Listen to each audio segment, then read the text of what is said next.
Yok mga kaitlog, it's me Pritzilog, and for today's video, share ko sa inyo yung na-experience ko lately. And connected ito sa story ko last time na talaga namang sumabog ang inbox ko sa pangangamusta nyo sa akin. Thank you so much everyone, I love you all! It all started February 28, nagising akong makati tsaka mapula yung mata ko, tas parang may puwing. Akala ko nag-react lang sa makeup ko the last day, pero ito na pala yung simula. Hanggang sa nag-March 2, that time hatching na ako ng hatching, tumutulo ng tubig yung ilong ko, tas nagluluha yung mata ko. Akala ko, inatake lang ako ng allergic rhinitis, tas na-trigger lang ng mga alikabok knowing na nasa housekeeping job ako. In denial lang talaga ako na meron ako nung tinatawag dito sa Japan na kafunsho or high fever in English. Pollen allergy siya caused by pollen from Cryptomeria japonica. Uso talaga siya tuwing spring season or yung cherry blossom season dito sa Japan. Yung mga sintomas nito ay eye irritation, sneezing, runny nose, at yung pagbabarado ng ilong. At lahat ng yun nga ay na-experience ko nung March 9 ng gabi. At yun ang worst atake ng inaakala kong allergic rhinitis ko lang. As inong gabing yun, ayoko matulog kasi pakiramdam ko baka hindi na ako makahinga habang natutulog ako kasi wala talagang lumalabas na hangin sa ilong ko at sa bibig lang ako humihinga. At para ma-confirm ko nga nakafunksyon na to at hindi na to basta allergic rhinitis lang, nagpa-check up ako the following day,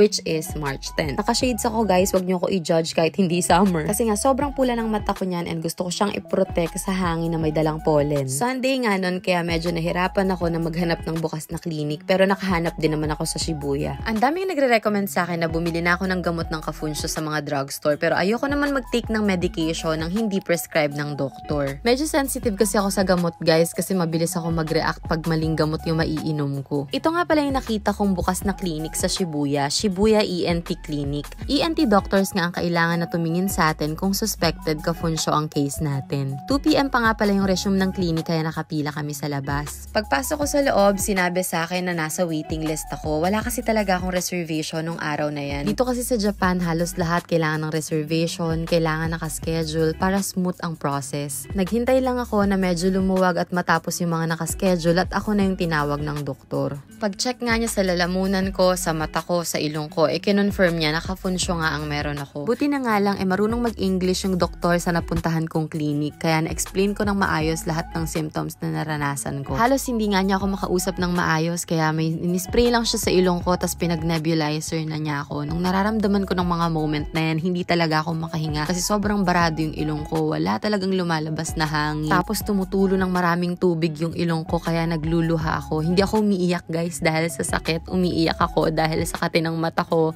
at dahil na rin sa runny nose at sa clogged nose ko. Hinanong din ako ng doktor kung gano'n na ako katagal sa Japan at nung sinabi kong 1 year pa lang nagulat din siya sa akin pero hindi daw nakakapagtaka dahil may allergic rhinitis ako. Kinuhanan din ako ng dugo para makita kung ano pa yung ibang allergies na meron ako. After 2 weeks, babalik ako para makita yung result. After ko magpa-check up, nakapag-ensayo pa ako at pagkatas ng ensayo, saka pa lang ako bumili ng gamot. Nung gabi na yan, nag-start na rin ako agad ng medication. Kailangan ko nga talaga tong inuman ng gamot para makapasok ako kinabukasan at kailangan kong lumaban sa buhay. March 11, Monday, kinaya ko nga pumasok at nakalaban nga ako sa buhay, guys. Medyo okay ako ng mga sumunod na araw dahil may tinitake akong gamot, may ini-spray ako sa ilong at may pinapatak ako sa mata.